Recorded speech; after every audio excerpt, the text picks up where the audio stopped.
આ મણકો સમાજમાં પ્રવર્તતી અજ્ઞાનતા, દેખાડો અને સંબંધોમાં રહેલી વાસ્તવિકતા પર કટાક્ષ કરે છે.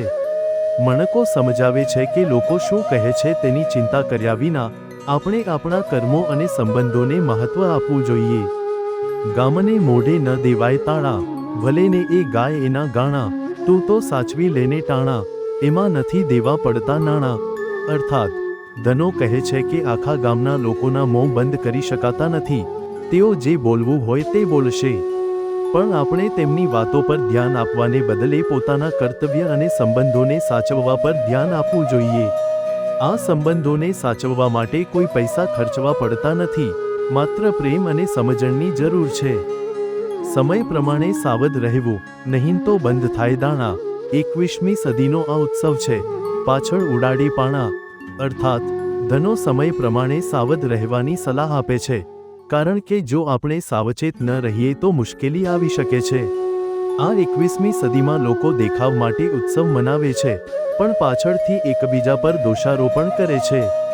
પડોશીઓ સાથે ભાઈચારો રાખશે, ભાઈઓથી કરશે ઉઘરાણા, ધરમની બહેનને સાડલો સારો, માજણી બેન રોતી ટળવળે ભાણા.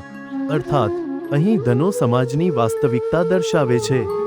લોકો પડોશીઓ સાથે ભાઈચારો રાખવાનો દેખાડો કરશે, પણ પોતાના જ ભાઈઓ પાસેથી પૈસા વસૂલશે. ધર્મના નામે બહેનોને સારી સાડીઓ ભેટ આપશે, પણ પોતાની સગી બહેનો દુઃખમાં હશે તો પણ તેમની મદદ નહીં કરે. આ એક પ્રકારનો દંભ છે. દાબદૂતીને એ કરે ધર્માદો, પ્રખ્યાતિ પામે મોટા માણા, બાપુ બાપુ કરીને સેવે બાવાને, ન સાચવે મા બાપના ટાણા. અર્થાત કેટલાક લોકો બીજાના પૈસા કે અયોગ્ય રીતે મેળવેલા પૈસાથી ધર્માદા કરે છે, જેથી સમાજમાં તેમનું નામ થાય. તેઓ બાપુ બાપુ કહીને ગુરુઓ કે સાધુ સંતોની સેવા કરે છે, પણ પોતાના જન્મદાતા માતા પિતાની કાળજી લેતા નથી કે તેમની સેવા કરતા નથી. ધના ગામનો ભલેને બોલે, એને માની લે મીઠા ફટાણા, મણકા રચી મોજ કરી લે, અહીંન્યા અજ્ઞાની જ કુટાણા. અર્થાત ધનો કહે છે કે હે ધનજીભાઈ, ગામના લોકો ભલે ગમે તે બોલે, તું તેમની વાતોને મીઠી ગાળો માની લે. તું આ કવિતાઓ, મણકા રચવાની મોજ કર, કારણ કે આ સંસારમાં જે અજ્ઞાની છે તે જ દુઃખી થાય છે. મણકાનો સારાંશ: આ મણકો સમાજમાં પ્રવર્તતા દંભ, દેખાડો અને વાસ્તવિક સંબંધોની અવગણના પર પ્રકાશ પાડે છે.